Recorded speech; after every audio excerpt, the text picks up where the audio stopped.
What is going on, everybody? My name is Bucky Roberts and welcome to your very first C++ tutorial.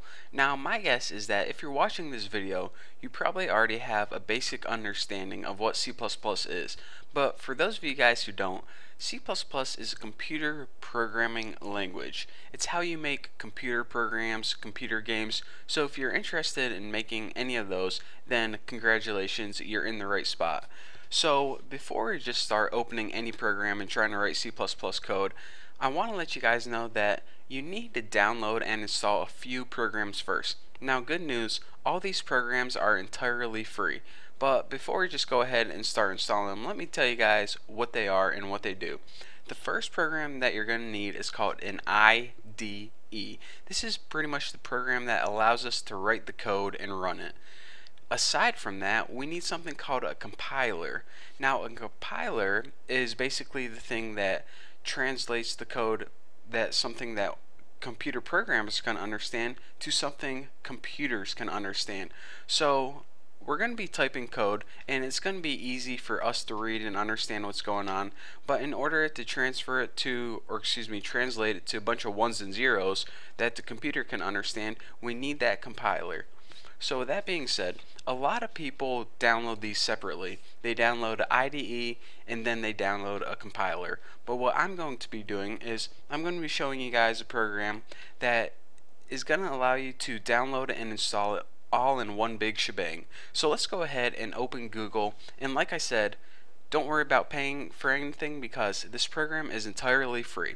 So anyways, like I said, go ahead and open Google and type in CodeBlocks and go ahead and press enter. Now the first link that's going to pop up is probably going to be for codeblocks.org. So go ahead and click that, and this is the program that we're going to be downloading. So of course we need to find the download link. You can either click on this one on the left or this one on top, it doesn't matter. Go ahead and click on one of those and we see a couple options here. Download the binary release, download the source code, or retrieve source code from SVN. We're going to want to download the binary release. It's the easiest and most simple way to download this program, CodeBlocks. So go ahead and click download binary release and check it out. It gives us all these options.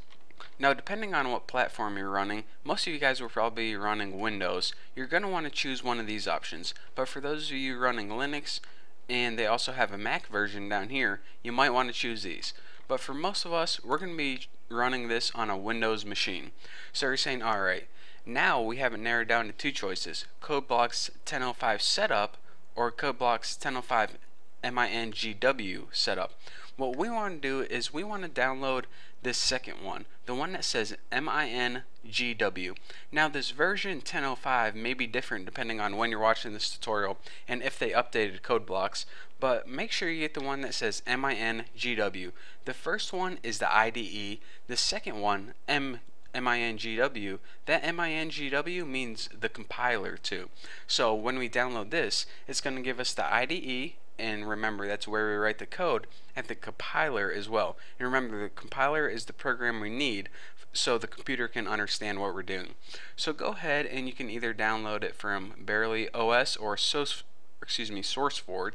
I already have it downloaded, so I'm not going to click this, but oh, excuse me, I got some phlegm in my throat. I just drank a Frutista Freeze from Taco Bell, and I ate a taco, and that is not a good idea because they should call these things brain freezes, brain freezies, because that's all it does to you. Just freezes your brain in your throat, and and it puts a bunch of phlegm in your throat, but I can't stop drinking it. It's addicting.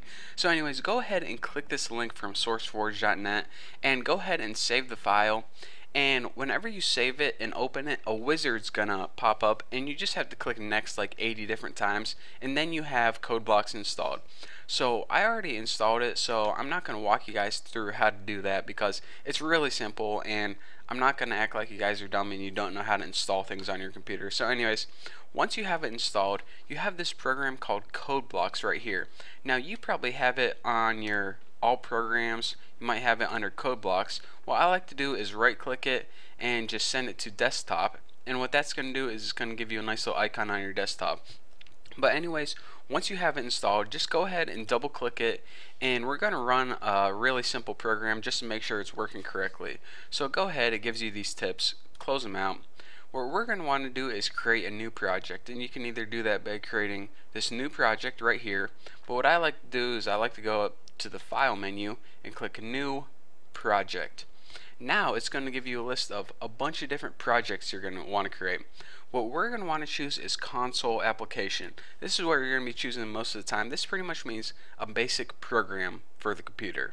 So just go ahead and select this and press go, and make sure you're working in C++. C is a totally different language. We don't want that. So C++, go ahead and click next, and now name your project anything you want. I'm going to name mine YouTube, why not? And you can save it wherever you want. I might as well just save mine right on desktop. It looks good. But it really doesn't matter where you save it or even what you name your project. Just name it something that's easy to remember. So go ahead and give your project title, go ahead and click next, and make sure you're using the GNU GCC compiler. Basically everything should be set up by default. Make sure your settings look the same as mine. As long as you didn't hit anything by accident, you should be good to go. So go ahead and click finish, and you see that nothing pops up by default. And you're saying, alright, I thought we just created something, so how do we see what we just created? Actually, if you click this little plus sign next to sources, it shows you that all the files it created for you automatically. So go ahead and double click this main CPP, and it shows you, or in other words, it brings up the file that it created automatically. So this is actually the core basics of a very simple C++ program. We don't understand what anything means right now, but trust me, it's a very simple computer program that the only thing it does is it prints out hello world on the screen. So to make sure that everything is set up and running smoothly, let's go ahead and we need to do something called build and run this. Now I'm going to be talking about this later, but for now I just want to make sure that your computer is set up, you installed it and downloaded it properly. So go ahead and click this build and run icon right here. It's with the little gear and the little green triangle. So go ahead and click that, and it should, maybe flash a couple boxes. But basically, a box should pop up that says hello world, and this is all that program is. Basically, it prints out hello world on your screen. So if you build and run this and you get hello world, it means that you downloaded it, installed it, and set up your project successfully, so we are good to go. So again, I know you guys don't know what any of this means or even know how to code one line of code yet, but I'm going to be going over that in the future tutorials. But for now, that's all I have for you guys. So thank you very much for watching. Don't forget to subscribe, and I'll see you next tutorial.